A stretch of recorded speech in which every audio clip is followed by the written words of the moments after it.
I'd like to start out by answering a question. I have been getting some. There, one of the questions is, can I make myself tick? And the short answer is no. I can't make myself tick. But I think it would be helpful to explain what I mean by letting go, and even what suppressing it is kind of like. I should start out by saying that with Tourette's syndrome, it kind of affects everybody that has it a little differently. And so my understanding is that it's not that common for people to be able to suppress or hide it like I have growing up. For me, even my parents didn't really know the extent of what I was experiencing because I just kind of held it all inside. And it was more mild when I was younger as well. I would have, little tics like eye blinking, and then it would turn to something else. Occasionally I would have a couple of tics to suppress, or before I learned how to really suppress them, it was mostly covering them up with different movements that made it look more normal, and that's kind of how I coped. I never consciously made the decision to suppress what was going on, or I never thought of it that way. It was just my way of trying to be normal and to fit in. And occasionally people would say something, and usually after comments or talk, that type of a thing, I would just naturally start finding ways to cope with it and to cover it up, and then eventually that turned into being able to kind of suppress it. So suppressing it is kind of like I kind of dedicated part of my brain for to being a police officer and being a guard for me. And I don't know, I was thinking about it, and I think a good way to explain it is when you're in your house and somebody's pounding on the door, or the phone is ringing, or something like that, you feel an urge to answer it, to take care of whatever that situation is. Maybe a neighbor is coming over to tell you your house is on fire, or or to warn you about something, and that is kind of the feeling that I get when I'm going to tick, and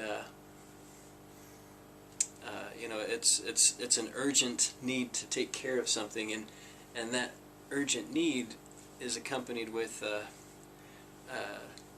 certain action to take, like to open the door or to answer the telephone. But for me, it's the need to make a movement or to make a noise like that with my mouth.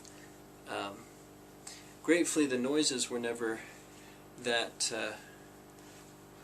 loud for me growing up. That was pretty easy to cover. Some people aren't that lucky, like I was, I think.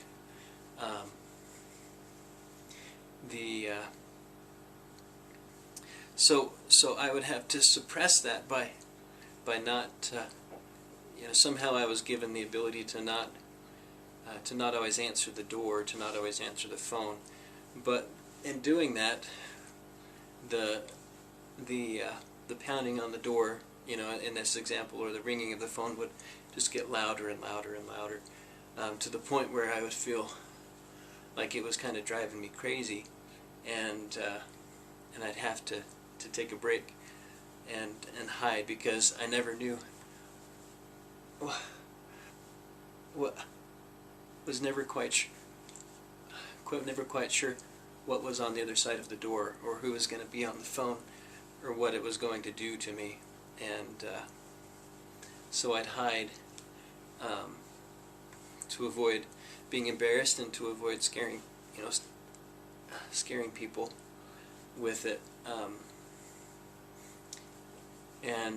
So that's kind of how that was. Suppressing it. It's kind of hard to describe other than that, somehow I was able to do that. When I would let it out, or when it would get out, when that would build so much that I just had to take that action, or sometimes I'd wait too long and it would just happen. Those are times when I would go back to, just naturally kind of go back to being able to cover up some of those things, and not have all of the make it look more normal. In letting it out, I'm finding that it's taking me time to bring those urges back to my conscious awareness, because it's just become this automatic thing, this little police officer in the back of my mind always suppressing it. So when I'm around people, like having lunch with my kids today and my wife, she was feeling sick. We're expecting, so she came in a little bit later. But before she came in, when I was just with my kids, I noticed I had an urge to jerk my head, and kind of like that, and my natural response was to suppress it, and then I felt like I needed to go hide. But I didn't. I consciously chose to let it happen, and that opened the door. And during lunch, I was very ticky, but it still wasn't like this with my kids. It was like I only opened the door part way. So that's kind of how that works. Hopefully that answers some of the question. I think I am a little bit different from many people with Tourette's. I think that what I'm experiencing now, with all of these tics, is kind of a buildup of years of suppression of the tics. I've had other things too, mental obsessions and things like that were easier to hide, but also caused me to stress and getting sick and things like that. So I'll stop with that for now. Thanks.